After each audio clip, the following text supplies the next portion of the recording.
Dans un coin reculé de l'Afrique de l'Ouest, niché entre des collines verdoyantes et une rivière sinueuse, se trouvait le village de Niandé. Le village, bien que modeste, était animé par des traditions ancestrales et des croyances mystiques transmises de génération en génération. Les habitants vivaient en harmonie avec la nature, croyant que chaque élément, du vent qui soufflait sur les champs aux étoiles scintillant dans le ciel, portait en lui une parcelle de divinité. L'histoire commence avec Hawa, une jeune femme au sourire éclatant et aux yeux pétillants, qui était connue pour son courage et sa sagesse malgré son jeune âge. Orpheline depuis l'enfance, Hawa avait été élevée par sa grand-mère, Mama Fanta, une femme respectée dans tout le village pour son rôle de griotte et de gardienne des traditions. Mama Fanta racontait souvent des histoires autour du feu le soir, captivant les enfants et rappelant aux adultes l'importance des liens avec leurs ancêtres. Un jour, alors que le village se préparait pour la cérémonie annuelle de l'offrande aux esprits de la rivière, un événement troublant survint. La source de la rivière, qui n'avait jamais tari depuis des siècles,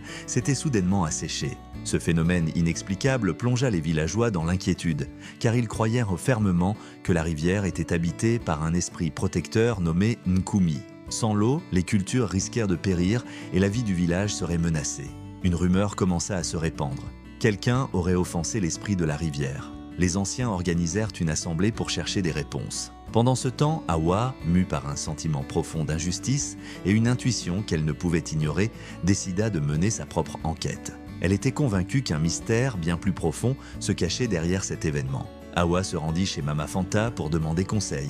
La vieille femme, après un long silence, l'emmena dans une petite hutte où étaient de conserver les objets sacrés du village. Elle lui raconta une histoire que peu connaissaient. Il y a de cela bien longtemps, avant même ma naissance, un pacte avait été conclu entre nos ancêtres et Nkumi. Ce pacte stipulait que tant que nous honorerions les esprits avec respect, la rivière nous nourrirait. Mais si ce lien était rompu, les conséquences seraient terribles. Mama Fanta remit à Hawa un talisman en forme de poisson censé guider son porteur vers la vérité. Mais fais attention, ma fille, la vérité n'est pas toujours facile à porter. Guidée par le talisman, Hawa entreprit un voyage vers les montagnes où la rivière prenait sa source. Le chemin était parsemé d'épreuves. Des créatures mystiques apparurent pour tester son courage, des rêves étranges l'assaillirent la nuit et des souvenirs enfouis de son enfance remontèrent à la surface. Hawa comprit alors que ce voyage était autant une quête extérieure qu'une exploration de son propre âme. Après plusieurs jours de marche, elle atteignit finalement la source. Là, elle découvrit un spectacle saisissant. La rivière était bloquée par un gigantesque arbre à demi écroulé. Assis près de cet arbre se trouvait un vieil homme au regard énigmatique. Il se présenta comme Keba, le gardien des eaux. Keba révéla que l'arbre était un symbole des maux qui rongeaient le village. L'avidité de certains, la jalousie qui s'était installée entre voisins et l'oubli progressif des traditions.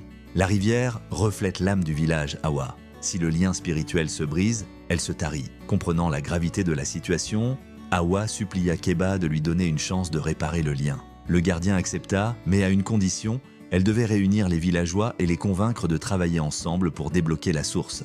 Ce ne serait qu'alors que l'arbre disparaîtra. De retour au village, Hawa partagea son aventure avec les anciens et les jeunes. Elle raconta tout ce qu'elle avait vu et entendu. Son courage et sa sincérité touchèrent les cœurs et peu à peu, les rancunes furent mises de côté. Tous se mobilisèrent pour entreprendre le périple jusqu'à la source.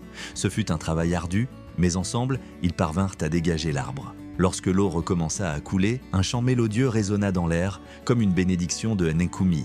Les villageois, les larmes aux yeux, comprirent alors l'importance de rester unis et de chérir leur héritage. Hawa, bien qu'épuisée, ressentit une profonde paix intérieure. Elle avait non seulement résolu le mystère de la rivière, mais avait aussi réuni sa communauté. Mama Fanta, fière de sa petite fille, lui dit « La vraie force ne réside pas dans les muscles, mais dans le cœur et l'esprit. » Et ainsi, le village de Niandé retrouva sa prospérité. Les habitants apprirent à cultiver non seulement leur champ, mais aussi l'amour et le respect mutuel. La leçon que chacun retint de cette épreuve fut simple mais profonde. La vie est un équilibre fragile entre l'homme, la nature et les esprits, et il incombe à tous de le préserver.